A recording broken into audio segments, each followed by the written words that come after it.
नमस्कार, मी प्रिया. माय चॅनलमध्ये तुम्हा सर्वांचं स्वागत आहे. आज आपण बनवणार आहोत आंब्याच्या कैरीपासून पन्ह बनविणे. खूप सोपी आणि साध्या पद्धतीत झटपट होते. त्यासाठी मी घेतलेली आहे कैरी आंब्याची. त्याची साल काढून घ्यायची आहे. साल काढल्यानंतर आपण त्याचे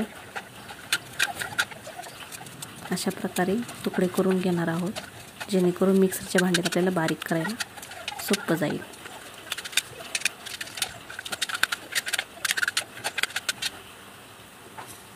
मिक्सरच्या भांड्यात आपण ते तुकडे, साखर, मीठ आणि जरासं पाणी मिक्स करून सगळं मिश्रण बारीक करून घेणार आहोत.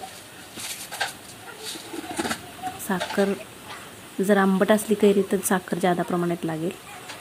तुम्ही तुमच्या आवडीनुसार टाकू शकताय. आणि ते गाळून घ्यायचं आहे. अशा प्रकारे झालं आहे पन्ह तयार. कसा वाटला व्हिडिओ? लाईक करा, शेअर करा, सबस्क्राईब करा. आवडल्यास कमेंट करायला विसरू नका.